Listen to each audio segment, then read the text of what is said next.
What if the truth you've been running from was the only thing capable of setting you free? The Grace Hartford story begins with silence, a woman trapped between the weight of her past and the power of her own heart. What starts as a tale of injustice and secrecy unfolds into a powerful journey of love, forgiveness, and rebirth. Every frame, every look, every quiet moment tells a story of resilience, a story that reminds us that even in the darkest places, light can find its way back in. From the shadows of the Hartford mansion to the golden sunrise of redemption, this cinematic narrative will take you through the depths of human emotion, guilt, compassion, forgiveness, and grace. It's more than a drama. It's a reflection of every soul that has ever longed to be seen, forgiven, and free. The Hartford mansion stood tall in Beverly Hills, a monument to power and legacy. Its white columns reflected generations of wealth and control. It was there that Grace Sullivan, a 22-year-old black woman, arrived for her first day of work. She wore worn-out shoes and the simple uniform of a maid. All she carried was a faded bag and a quiet faith in better days. Alexander Hartford, the billionaire heir to the estate, walked through the halls with firm steps and an impassive gaze. His presence commanded respect but offered no warmth. To Alexander, employees were part of the scenery, useful yet invisible. Grace realized that on her first day, when he passed her without even lifting his eyes. In that world of luxury, silence was the language of those who knew their place. During a lavish party, Victoria Ashford, Alexander's fiancée, smiled the cold smile of someone who knows how to wound with elegance. Seeing Grace serving drinks, she made cruel remarks about her appearance. The guests laughed as if humiliation were part of the evening's entertainment. Grace stood tall, collecting glasses and cleaning the spilled wine without breaking her composure. The mansion watched but said nothing. Later that night, when everyone slept, Grace walked the quiet corridors to clean the library. The air smelled of old wood and locked away stories. As she dusted a family portrait, her hand stopped. One of the faces looked strangely familiar, the same features she saw in the mirror every morning. She froze for a few seconds, feeling the weight of something she couldn't yet understand. Then she lowered her eyes and kept working. From his office, Alexander watched the staff's movements through the security cameras. He saw Grace in the library, alone, focused, precise. Something in the way she treated every detail stirred a quiet unease within him. He couldn't explain why this young woman seemed different from the rest. There was a calmness about her that contrasted with the silent chaos inside him, but he chose to ignore it, thinking it was just fatigue. In the servants' quarters, Grace ended the day exhausted. Her hands were marked by cleaning products, her body aching. She kept in her pocket a small photograph of herself as a baby, with a smiling woman in the background. She didn't know who the woman was, but believed it to be her biological mother. She prayed softly before sleeping, repeating old words that had comforted her since childhood. Outside, the night wind swept through the mansion's gardens, stirring the curtains in Alexander's room. Restless, he stared at the ceiling, feeling an unease he couldn't name. Something about the new maid unsettled him, a mix of curiosity and guilt. Without understanding why, he got up and walked to the window. Outside, he saw the light still on in the servants' quarters. As days passed, Grace became a quiet but steady presence. She carried out every task with precision, never complaining even when orders were harsh. Thomas, the elderly butler, watched her with admiration. It was rare to see such patience inside that house. Before long, all the staff respected her, even without knowing her story. The mansion, full of secrets and memories, began to awaken something neither she nor Alexander could foresee. Grace unknowingly had touched the heart of a home accustomed to coldness. And as the dust was cleared from the shelves, a new layer of mystery began to form in the air. The portrait on the wall seemed to watch her, and destiny quietly waited for its moment to reveal itself. The following night arrived cloaked in luxury and arrogance. The Hartford mansion was filled with elegant guests, expensive dresses, and polished smiles. The soft music of violins blended with the clinking of crystal glasses. Grace moved quietly among the guests, collecting glasses and serving drinks with discretion. No one noticed the exhaustion in her eyes or the weight she carried on her shoulders. Victoria Ashford, radiant in her red gown, watched Grace with a sharp, calculating gaze. Alexander's fiancée liked to be in control, and the maid's presence seemed to irritate her. With deliberate precision, she spilled a glass of red wine onto the white marble floor, drawing curious stares. "Clean it up now," she ordered aloud, her smile cold. The hall fell silent for a moment before laughter filled the air. Grace knelt without hesitation, taking a cloth and wiping the wine in front of everyone. The dark liquid spread like a living stain over the pale marble, reflecting the golden lights of the chandelier. The sound of laughter seemed distant, muffled by her steady breathing. Alexander watched from the upper balcony, his face unreadable. No one could tell if he felt indifference or discomfort. When the hall returned to its rhythm, Grace finished her task in silence and set the cloth aside. She walked down a side corridor where the sound of the party faded into echoes. Passing through the back doors, she entered the servants' quarters where the air smelled of soap and the light was dim. There she sat on the edge of the bed, removed her shoes and stared at her hands, still stained with wine and humiliation. On the nightstand, a faded photograph waited for her. In it, a baby smiled in the arms of an unknown woman. Grace ran her fingers over the image, trying to remember something her mind had never been able to reach. Tears came silently, sliding down her face without resistance. No witnesses, no applause, only the distant hum of music reminding her of where she didn't belong. Alexander, still upstairs, stood by the corridor window. Outside, the garden lights glowed faintly, and in the distance he could see the small reflection of the servants' quarters. For reasons he couldn't explain, his chest tightened. There was something about that young woman, a sadness that seemed to mirror his own loneliness. He stayed there for a long time, lost in an emotion he couldn't name. Meanwhile, the clock approached midnight. Grace turned off the light and lay down, holding the photograph as if it were a fragment of her life. Her mind drifted between faint memories and old prayers. Outside, the wind moved the trees and made the windows creak as if the house itself kept secrets. The silence was deep, and within it rested all the pain she couldn't voice aloud. Upstairs, the party went on. Laughter, toasts, hollow promises. Alexander returned to the hall, but his gaze was distant. He sat quietly with a drink in his hand while Victoria entertained the guests. He didn't hear a word she said. In his mind, he could only see the image of the maid kneeling on the floor, and the unsettling feeling that something was deeply wrong. Amid that routine of appearances, something began to shift. The image of Grace crying alone, unseen by the world, lodged itself in Alexander's thoughts.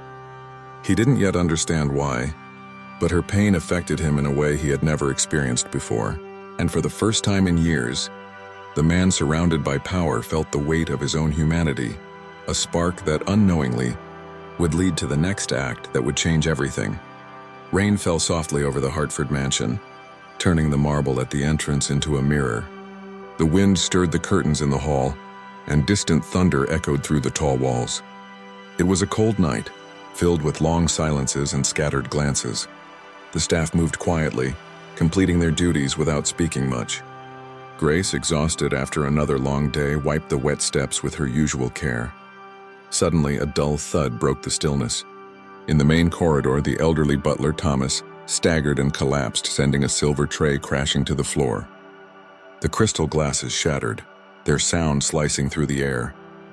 Victoria, watching from the sitting room, took a step back, startled and annoyed at once. "Someone deal with that, please," she murmured before walking away, unwilling to be bothered. Grace rushed to the fallen man without hesitation. She knelt beside him, checking his breathing. Her hands trembled, but her movements were steady. She began CPR, pressing against his chest in a rhythmic pattern while calling for help. The scene hung suspended in time. The sound of rain, the flash of lightning, and the tense breathing of those watching from a distance. Alexander appeared at the top of the staircase, drawn by the commotion. The usual coldness in his eyes shifted into something unfamiliar. Surprise, perhaps admiration. He descended quickly, kneeling on the other side of Thomas. For a brief moment, his gaze met Grace's. No words were spoken, only the silent recognition of courage in its purest form. Thomas coughed, gasping for air. Grace held his head gently, exhaling in relief. Alexander gave quick orders for a doctor to be called. Victoria watched from the doorway, her face stiff with discomfort. The hall, once distant and sterile, now carried a different energy. Respect, or perhaps the first crack in Alexander's pride. Hours later, Thomas rested in a side room, attended by paramedics. Grace remained beside him until she was sure he was safe. When she stood, Alexander was leaning against the doorway, silent. He watched her for a long moment before simply saying, "Thank you." It was a short phrase, but genuine, the first truly human word she had ever heard from him. The next day, Grace was summoned to the administrative office.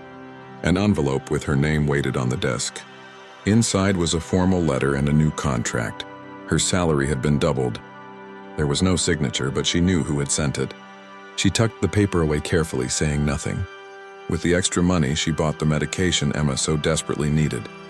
That same night, Alexander entered his office and opened a drawer that had remained locked for years. He pulled out an old dust-covered folder titled "The Lost Hartford Heiress."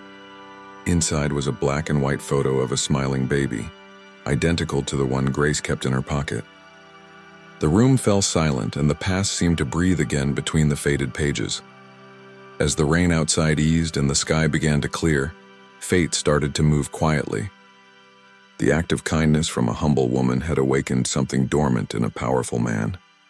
And without knowing it, Grace had taken the first step toward the truth that would forever change both of their lives. The mansion had been quiet since the incident. Thomas was slowly recovering, and Grace continued with her duties, now treated with a timid respect by the other staff. Alexander watched from a distance, still confused by what he felt. Something about that woman disarmed him, and the more he tried to ignore his curiosity, the stronger it grew, like an echo that refused to fade. One morning, Thomas asked Grace to accompany him to the greenhouse. The old butler walked with difficulty, leaning on a cane, yet his eyes carried the calm of someone who had seen too much. Surrounded by the scent of flowers and the soft sound of running water, he began to speak about the past, a past that seemed trapped within the walls of that house. Grace listened in silence, her hands folded neatly over her apron. 28 years ago, the Hartford family lost a baby, he said, his voice rough with age. The little heiress was taken from her crib.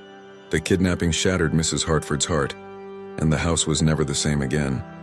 Grace felt a chill, as if the air itself had changed weight. Something deep within her stirred, a distant memory, or perhaps a fragment of herself she didn't yet recognize. As Thomas spoke, the imaginary camera lingered on his face, the marked wrinkles, the quiet grief in his eyes. He revealed that the culprit had been Richard Hartford, Alexander's uncle, driven by greed and gambling debts. The child was never found, he continued, but sometimes time returns what fate tried to hide. Grace turned away slightly, hiding the confusion that was beginning to rise inside her chest. That same day, Victoria noticed the growing closeness between Alexander and the maid. Jealousy turned into a silent poison. Pretending kindness, she went to Grace's room holding a diamond necklace. "You should return this to the main room, dear. It's far too expensive to be lying here," she said, placing it on the table. When Grace left, Victoria returned, opened the wardrobe, and hid the necklace among the sheets. Hours later, the accusation came. In front of everyone, Victoria shouted that her necklace was missing. Chaos rippled through the mansion. Alexander came down the stairs, his gaze sharp, commanding silence. When the necklace was found in Grace's wardrobe, the murmurs spread like wildfire. Her eyes filled with tears, but her voice did not tremble.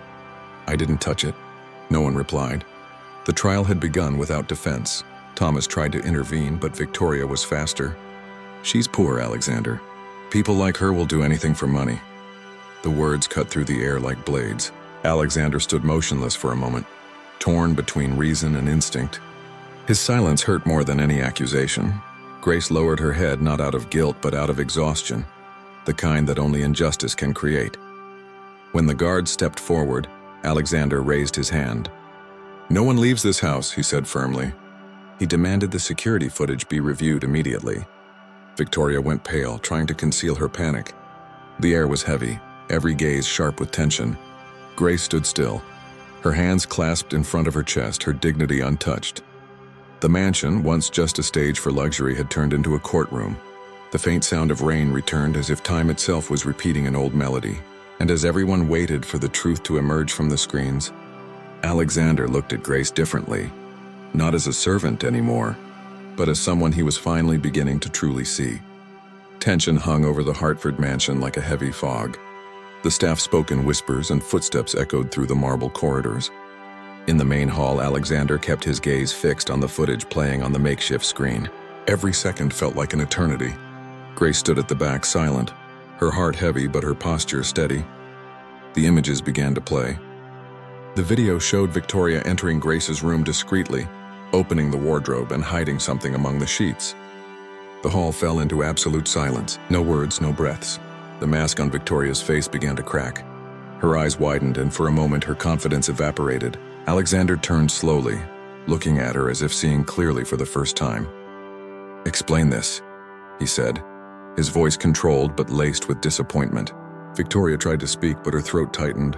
She muttered confused apologies, tears rehearsed but unconvincing. "You've humiliated me in front of everyone," Alexander continued, not raising his tone but with a firmness that sliced through the air. Thomas watched from the corner, his expression calm, as if he were finally witnessing justice take shape. Within minutes, Victoria was escorted out of the mansion. The sound of her heels echoed down the hallway, blending with the rain that had begun to fall again. Grace remained motionless, unsure if she was allowed to breathe. The weight of humiliation was gone, yet its shadow still lingered within her. Alexander stepped closer, extending a hand in quiet respect. "I should have believed you." For the first time, his eyes held no distance. They were human, vulnerable. Grace hesitated before taking his hand, not out of pride, but out of caution. "You don't need to apologize," she said softly. The empathy in her eyes disarmed what little defenses he had left. It was the beginning of something neither of them yet understood, something fragile but alive, blooming from the ice. That night, the now empty hall reflected the soft glow of the lamps. Alexander sat in one of the leather armchairs, staring into a glass of untouched whiskey. The sound of rain against the stained glass served as a soundtrack for thoughts he couldn't quite name. Grace passed by with a mop and bucket, but he called her over with a quiet gesture. "Have a coffee with me," he said simply. The small cafe on the corner felt like another world. Far from luxury, the smell of fresh bread and the sound of rain made the air gentle, human. Grace held her cup with both hands, the steam rising like a soft dance. They talked about life, about loneliness, about faith, about the invisible weight of not belonging. For the first time, Alexander shared something personal. "Sometimes I think I've forgotten what it means to trust someone." Grace listened carefully, without judgment. She spoke of Emma, of long days and sleepless nights, of how she learned that faith isn't the absence of pain but the courage to keep going, even when you can't see the way ahead. Alexander watched her silently, captivated not by beauty but by the quiet light within her, a strength that asked for nothing in return. Outside, the rain slowly faded. When they parted, a comfortable silence lingered between them. The kind of silence that speaks, that promises. Back at the mansion, Alexander stood by his office window watching the reflection of city lights shimmer across the wet glass. He didn't know it yet, but that conversation had marked the beginning of his own transformation. The trial was no longer just hers. It was his too. The following weeks brought an uneasy calm to the Hartford mansion. Grace returned to her duties with the same quiet dedication, yet something in the air had shifted. Alexander, now more present, made a point of treating her with genuine respect. They exchanged brief words in the hallways, glances that spoke louder than conversation. But beneath that fragile peace, something deeper was stirring, a secret on the verge of breaking through the surface. One afternoon, while cleaning Alexander's office, Grace noticed an old folder partially open on the desk. The faded label read, "The Lost Hartford Heiress." Her heartbeat quickened. Inside were yellowed photographs, documents, and a newspaper clipping about a baby kidnapped 28 years ago. In the center of one page, a familiar image, a smiling baby in the arms of an unknown woman, the same photo Grace had carried all her life. Her hands trembled. For a moment, time seemed to split in two. The realization struck her with force, stealing the breath from her lungs. Alexander entered the office just as she held the photograph. Their eyes met, the silence between them louder than any words. Neither needed to speak to understand what that picture meant. "You knew?" Grace asked, her voice soft but sharp as a blade. Alexander approached slowly, tension clouding his face. "No, but now I understand everything." He picked up the folder carefully, flipping through the pages with the haunted look of someone facing a ghost. The name Grace Hartford Sullivan appeared in the notes of a private investigator. The truth, improbable and cruel, was finally revealing itself. The discovery fell upon them like both a burden and a blessing. Alexander, overwhelmed by guilt, realized that the woman who had saved his family's honor was, in truth, the lost heiress. Grace stepped back, breathless, trying to process the impossible. "I don't want this life," she said firmly, though her voice trembled. "I don't want this house, this name. I just want the truth." Outside, the wind howled against the windows, thunder rolling in response. The sky darkened quickly. Alexander took another step closer, his eyes glistening. "You have a right to all of this, Grace. It was stolen from you." She shook her head, holding back tears. "These walls never sheltered me. My home was where I learned to survive." Thomas, listening from the hallway, entered quietly. The old butler's face showed both shock and relief. "I knew fate still had something to say," he murmured. He spoke of the night of the kidnapping, of Mrs. Hartford's despair, and of the silence the family had bought. "They buried their shame with money, but blood always finds its way back." Grace sat down slowly, tears slipping down her cheeks, her gaze lowered. Alexander knelt before her, speechless. He was no longer the heir, no longer the billionaire, only a man stripped bare by truth. The old clock struck 9 times, each chime echoing like the heartbeat of destiny. Outside, the storm raged. The mansion seemed alive, reacting to the weight of revelation.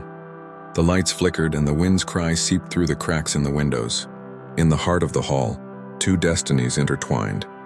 One of a man who had inherited everything and one of a woman who had lost it all. And there, between thunder and silence, a new story was born, one made not of power but of truth. The night was silent, broken only by the distant hum of cars on the avenue. Grace walked back from the hospital, eyes wet and body exhausted. Emma needed urgent surgery, $200,000 that felt like an impossible abyss. That same night, an envelope was quietly slipped under her door. Inside was the full payment receipt. No name, no signature. Just a simple note. Family takes care of family. The paper trembled in her hands, her heart torn between gratitude and anger. Who could have done this? Deep down she knew. She climbed the stairs to Alexander's office, her gaze steady, her heartbeat loud in her chest. He was already there, waiting as if he had known she would come. "It was you, wasn't it?" Her voice was a thread of control ready to snap. Alexander took a slow breath before answering. "It's not charity, Grace, it's what family does." The words hung in the air, heavy with meaning. She took a step back, the weight of that phrase pressing deep into her chest. "Family?" She repeated, her tone sharp with disbelief. "You don't understand. Everything in my life has always come with a price." Silence became a fragile bridge between them. Grace looked up, tears shimmering in her eyes. "Why are you doing this for me?" Alexander moved closer, each step deliberate. "Because it's the right thing to do. And because you deserve more than what the world has given you." She turned away, conflicted, her heart caught between pride and tenderness. "You saw me, Alexander?" she asked, barely above a whisper. "From the beginning?" He hesitated. "No, but now I can't not see you." His gaze was honest, stripped of arrogance or defense. Grace held the envelope tightly against her chest, as if shielding herself from something that could undo her. That simple gesture said everything. The fear of owing someone, the fear of love itself. Then Alexander, unable to hide any longer, revealed the truth. He told her about the file, the kidnapping, the DNA, the evidence proving who she truly was. Every word was both a wound and a stitch. Grace listened in silence, her face rigid, eyes fixed on nothing. "So, my whole life has been a lie." He took a step forward, but she recoiled. "Don't touch me." Tears finally fell. Not from sorrow, from disbelief. Everything she had fought for, every sacrifice she'd made, rested on a history that was never hers to begin with. "Why didn't you tell me sooner?" she demanded. Alexander lowered his eyes, ashamed. "I wanted to protect you, but instead I hurt you." Outside, thunder rolled like the echo of an ancient truth. Grace walked to the window, watching the rain stream down the glass. Her reflection appeared fractured, the maid and the heiress coexisting for the first time. "Protect me? I don't need saving, Alexander. I need to be heard." He said nothing. He just stood beside her quietly. For a moment, the sound of rain drowned out every unspoken word. Lightning split the sky, brief and merciless, illuminating the truth between them. Without turning her face, Grace exhaled and murmured softly, "Sometimes the greatest sacrifice isn't what we give to others, but what we must lose to find ourselves." Night fell over Beverly Hills like a warning. The wind cut through the palm trees as thin threads of rain began to fall, reflecting the city's golden lights. Inside the Hartford mansion, Grace struggled to stay calm. The phone had rung twice, and both times silence on the other end had breathed like a threat. Something was wrong. The fear didn't come from the darkness. Why? It came from a past that refused to stay buried. Across town, Richard Hartford watched the storm from his office window. Shadows played across his tense face, aged by guilt and greed. He held a glass of whiskey, his hand trembling. "She knows," he muttered. "She found out everything." The man who once kidnapped a baby now watched his empire crumble, stone by stone at the hands of the very child he had stolen. Back at the mansion, Grace helped Emma into bed, whispering a prayer that nothing would ever separate them again. The distant sound of screeching brakes made her heart race. Alexander, sensing her unease, entered the room, his gaze alert. "What happened?" She simply handed him her phone. On the screen, a message blinked. "If you don't want your sister to have an accident, disappear." The silence that followed was more terrifying than any scream. Alexander grabbed the phone and smashed it against the floor. "You're not going anywhere," he said firmly. "I won't lose you again." Grace tried to protest, but his expression was different now. Not just fear, but love. "He'll come for me," she whispered. "Then let him," Alexander replied, his voice steady. For the first time, the billionaire's vulnerability gave way to courage. Hours later, the mansion had become a fortress. Alexander hired private security, reinforced windows, and moved Grace and Emma to the east wing, where the lights were kept low and the curtains drawn. Thomas, solemn and silent, watched it all with the weary gaze of someone who had seen too much tragedy. "Evil always returns," he murmured, "but so does what's right." Meanwhile, Richard moved through the shadows. He called board members, insinuating that Alexander had lost his mind, that the trauma of the past had broken him. He summoned an emergency meeting. "If I can't destroy the truth," he said coldly, "I'll destroy whoever carries it." His voice echoed like the sound of a door closing, not just on his nephew, but on what was left of his soul. Back at the mansion, the tension was thick enough to breathe. Grace stood by the window, her reflection blurred by the rain. "He won't stop, Alex. Not until he takes everything from us." Alexander stepped closer, resting a reassuring hand on her shoulder. "Then we'll be ready." Their eyes met, a silent pact, a promise made between fear and faith. In the corner of the room, Emma slept peacefully, untouched by the storm gathering around her. Thomas stood guard in the hallway, his back straight, his eyes fixed on the door, an old protector from another age. Every creak of the wood, every rumble of thunder felt like an omen. And yet, something was different that night. A stillness in the air, as if fate itself was holding its breath. Outside, Richard watched from a distance, a black car parked on the hill opposite the mansion. His face was hard, but his eyes glistened. "I lost everything because of a lie," he whispered, "and now I pay for it." Lightning illuminated his weary profile, and for a fleeting moment the villain looked human. Inside the mansion, Grace held Emma's hand and silently prepared for what was coming, the inevitable reckoning between what was stolen and what was destined to be restored. The night in Beverly Hills hung heavy, drenched in rain and secrets. The Hartford mansion stood still beneath the storm, its silence broken only by the soft rumble of thunder and the echo of distant wind. Outside, the black car remained parked beneath the trees. Grace watched from the window, her heartbeat matching the lightning's rhythm. "He's there," she whispered. Alexander approached, his eyes fixed on the darkness. "Then it's time to end this." Thomas descended the stairs with the calm of someone who had already seen fate's design. In his trembling hands, he carried an old iron key, the one that opened the basement where the family's buried sins had slept for decades. "It started here," he said, handing it to Alexander, "and here it must end." Grace nodded, her face composed but resolute. "No more running." The metallic sound of the gate giving way echoed through the halls. Security moved, but Alexander raised a hand to stop them. "Let him in." Grace turned to him, stunned. You've lost your mind." His voice was quiet, unwavering. He's fed on fear for too long. Tonight, the fear changes sides. The air grew thicker with every breath, as though the walls themselves were waiting. Richard entered, drenched, his white hair plastered to his forehead, eyes ablaze with a desperate mix of guilt and fury. "You don't understand, Alexander. She was never supposed to exist." His voice cracked, a more confession than rage. Grace stepped forward, her face lit by a flash of lightning. "But I do exist, and I'm here." The silence that followed was so deep, even the thunder seemed to falter. The old man turned toward her, trembling.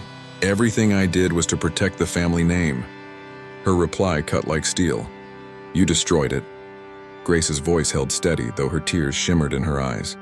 "The blood you tried to erase is the same blood running through your veins." The storm roared outside, reflected in the defiant glow of her gaze. Alexander stepped between them, his jaw tight with restrained anger. "Enough." But Richard pushed him aside violently. The impact sent a framed photo crashing to the marble floor, an old portrait of Mrs. Hartford holding the missing baby. The glass shattered and the sound felt final, like a verdict. "You've always been weak," Richard hissed. "That's why you'll lose everything." From the top of the staircase, Thomas's voice boomed like a thunderclap. "Stop this madness." The old butler's tone carried decades of truth. "What you stole was never yours, and what belongs to her no man can take away." For a moment, time stood still. Grace looked at Richard, not with hatred but with something stronger. Mercy. "I forgive you," she whispered. "But you must live with what you've done." The lights flickered. A flash of lightning illuminated the hall, followed by the deep growl of thunder. Richard staggered, the whiskey glass slipping from his hand. He fell to his knees, tears mixing with rainwater dripping from his coat. "What have I done?" he murmured, as if speaking to ghosts. Grace knelt before him, resting her hand gently on his. A gesture of grace, simple yet profound. Outside, the rain began to ease. Dawn broke quietly over the mansion. The black car was gone. Alexander and Grace stood side by side before the vast window, watching the sunlight spread across the hills. "It's over," he whispered. She inhaled deeply, her eyes calm but bright. "No, it's only beginning." The first rays of morning touched her face, not the maid, not merely the heiress, but the woman who had finally reclaimed herself from the weight of the Hartford name. The days following the reckoning felt like a new sunrise over ancient ruins. The Hartford mansion, once cold and silent, now echoed with different sounds, footsteps, voices, life. Grace walked through the marble corridors with the calm purpose of someone tending to old wounds, not with rags and buckets, but with quiet strength.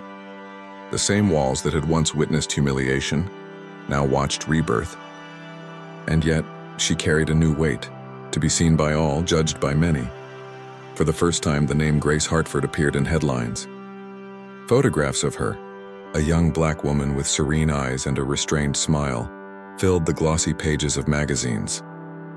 The newspapers called her the Millionaire Maid, a title that felt both flattering and cruel. Alexander walked beside her in silence, knowing their love now lived beneath the merciless light of public scrutiny. "They'll talk about you as if they know you," he told her one morning. "But no one understands the price of being real." Grace tried to adjust to this new world. Board meetings, charity galas, etiquette lessons. It all felt like theater. The women of high society whispered as she passed. Their eyes measured her dress, her posture, her skin, but Grace held her gaze steady, remembering her mother's words. "Dignity isn't bought. My child, it's carried." Still, at night, when she was alone, the doubts crept in like quiet shadows. Alexander sensed her struggle, but allowed her to find her own rhythm. "You don't have to be like them," he said, watching her practice a speech before the mirror. "What makes you different is what makes you powerful." And he was right. Grace spoke with natural grace even when her voice trembled. Once whispered in prayer, her words now echoed across boardrooms. Though her roots were humble, her presence demanded reverence. One evening, during a grand charity gala, came her defining moment. Beneath golden chandeliers and sharpened gazes, a socialite rose from her seat and said aloud what others only dared to whisper. "Money can't change what you are. A maid will always be a maid." A hush fell over the crowd. Alexander started forward, but Grace stopped him with a gentle touch on his arm. Lifting her chin, she walked toward the stage. "You're right," she began, her voice calm. "And that's exactly why I'm here." The silence was electric. I've scrubbed floors, cleaned bathrooms, cared for people who humiliated me. And I learned more about humanity doing that than any fortune could ever teach. Because wealth isn't what you have, it's what you do with what you have. Her voice was steady, tender and fierce all at once. The crowd was transfixed.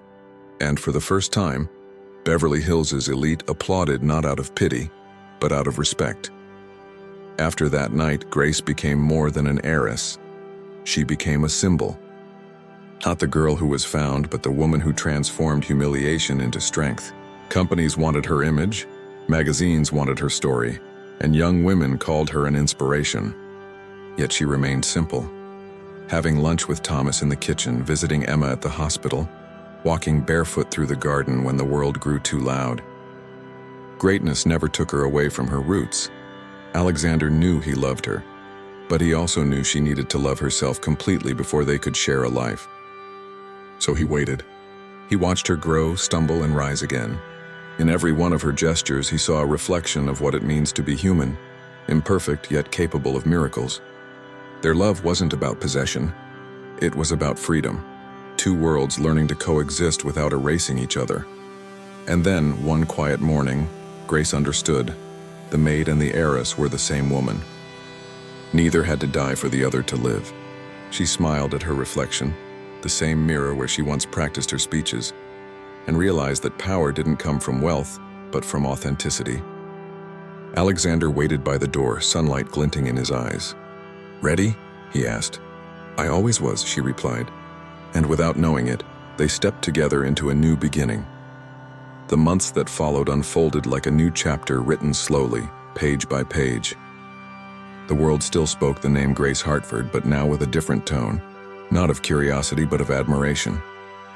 She learned to live under the spotlight the way one walks in gentle rain, without running from it yet never letting it soak too deep. In every interview, she reminded herself of who she was and where she came from. That alone kept her whole, even when the world tried to reshape her. The Hartford mansion, once a monument to pain, became a home again. The garden bloomed as if it too were breathing relief. Emma ran between the trees. Thomas tended to the roses with his quiet devotion. And Alexander, now calmer, watched from afar. The kind of love that allows the other to grow. Grace moved through the estate with lightness, not as its owner, but as the guardian of what time had transformed. One morning, she went down to the basement, the same place that once held secrets and fears. The air was still cool, but there was a new kind of warmth there now. On the shelves, old boxes lay open, filled with papers, photographs, and memories. Among them, she found a note from Mrs. Hartford. "If love ever becomes greater than guilt, this house may become a home again." Grace smiled softly. The prophecy had come true. That afternoon, Alexander found her sitting under the oak tree in the garden, watching Emma play with the dog. "You look at peace," he said. Grace turned to him, her face bathed in the golden light of the setting sun. "For the first time I am." He sat beside her without a word. The wind blew gently, scattering petals across the grass as if the world itself were celebrating that moment of calm. Life took on a gentler rhythm. Grace devoted part of her time to a foundation helping women in vulnerable situations. "Not every story begins with power," she would tell audiences during her talks. "Sometimes it begins with courage." Her words didn't just inspire admiration, they sparked change. She didn't speak like a celebrity. She spoke like someone who had once scrubbed floors and never lost her shine. Alexander traveled often, but he always came back. "I still wonder how all of this happened," he confessed one night as they looked out over the city from the balcony. "The truth came out," she said. "And when the truth appears, everything else finds its place." He smiled, resting his forehead against hers. In that quiet moment, their love felt less like destiny and more like a choice. In time, Grace published a book, What Remains After Silence. It wasn't an autobiography, but a testament to faith, forgiveness, and resilience. Critics praised her voice, honest, lyrical, alive with the weight of experience. At the launch event, surrounded by cameras and applause, the moment that mattered most came from Thomas, who approached with teary eyes and whispered, "Mrs. Hartford would be proud." A few years later, The mansion became a cultural center, open to the public. In the main hall, a plaque read, "This house belongs to those who believe that truth sets us free." Children played in the gardens. Women found refuge and new beginnings, and the name Hartford was no longer a burden. Grace walked among them with her quiet smile. The smile of someone who had learned that forgiveness is the most silent form of victory. One morning, the sun rose more golden than ever. Grace opened the windows, let the breeze brush her face, and closed her eyes. The past no longer hurt. The mansion, now alive again, seemed to breathe with her. Outside, Emma laughed. Alexander called her for breakfast, and the world felt momentarily at peace. And in that moment, Grace understood. The end had always been the beginning. 6 months had passed, and the world seemed to breathe differently. Hartford Industries was no longer just a corporate empire. It had become a symbol of renewal. Under Grace's leadership, the once sterile offices were filled with purpose. Where the sound of hurried footsteps and cold commands once echoed, now came laughter, ideas, and hope. She had transformed the company into a reflection of herself, a living, beating heart of humanity. In the new headquarters, an entire wing was dedicated to programs supporting children in foster care and working families. Grace often visited in person with no cameras, no speeches. She would sit on the floor with the kids, listen to their stories, and tell her own. "Not every beginning is beautiful," she would say, "but any life can bloom when it's nurtured with love and opportunity." Those words weren't just advice. They were a promise she had kept with her own hands. Emma, now fully recovered, was the living smile of this new era. She had begun studying medicine, inspired by the woman who once fought to save her life. Sometimes she accompanied her sister to foundation events, her eyes always full of light. "You still clean up the messes you want to fix?" she'd tease, and Grace would laugh. Because deep down it was true. The world only changes when you're brave enough to get your hands dirty. That night, the grand charity gala looked like another universe. Golden chandeliers cast warm reflections across faces filled with emotion. At the center of it all, Grace and Alexander danced, slowly as if speaking in silence. He wore a classic black tuxedo, she a simple white gown that moved like air with every turn. They didn't need words. Their eyes said everything. For a moment, the entire world seemed to pause to watch them. When it came time for her speech, Grace took a deep breath and looked around. Every face represented something: pain, redemption, rebirth. "Once I cleaned this house," she began, smiling, "and today it welcomes me as home." The crowd rose in applause, but she simply bowed her head, tears glinting in her eyes. There was no vanity in that moment, only gratitude. Alexander took her hand, and for an instant, time stood still. Among the guests, Richard Hartford stood quietly at the back. His hair was gray now, his face marked by time and guilt. Dressed in a modest service uniform, he approached slowly. No one expected what came next. With trembling hands and tear-filled eyes, he knelt before Grace. "I'm sorry," he whispered, his voice cracking. She reached for his hands, helping him to his feet. "You've already paid the highest price," she said gently. "The price of remorse." In that instant, forgiveness wasn't weakness, and it was freedom. Thomas was the first to clap, his old hands shaking with emotion. Then the entire room followed. A long, heartfelt ovation that seemed to wash away decades of pain. It was more than celebration, it was collective absolution. Every note from the orchestra seemed to pulse in rhythm with Grace's heart as she danced again. Not as the Hartford heiress, but as a woman who had finally found something far greater: peace. Hours later, when the ballroom had emptied, Grace wandered into the mansion's gallery. She stopped in front of the old family portrait, the same one that had once filled her with fear. Now it seemed to smile back. She reached out, brushing her fingers gently over the painted surface, and whispered, "I'm home." Outside, the wind moved through the trees and the moon cast silver reflections across the marble floor. By morning, the sun rose golden over Beverly Hills. The wedding dress hung by the window, light, almost ethereal. Emma arranged the flowers. Alexander waited for her in the garden, and Thomas, eyes misty with joy, made sure everything was perfect. Grace looked at herself in the mirror and smiled. She wasn't becoming someone new. She was simply returning to who she had always been. The journey of Grace Hartford ends not as a story of power, but as a lesson in humanity. Every fall, every loss, every act of forgiveness built something greater than destiny itself. the realization that love and truth are the most transformative forces in existence. The silence that closes her story isn't emptiness, it's wholeness. The mansion, once a symbol of pain, now stands as a mirror of a healed soul, illuminated by the peace that comes only when the past stops hurting. But every ending is also an invitation to begin again. Like Grace, each of us has a home to return to, an inner place where truth, love, and courage coexist. May this story inspire you to seek your own rebirth, to find beauty even in your scars, and to remember that redemption begins the moment we choose to forgive.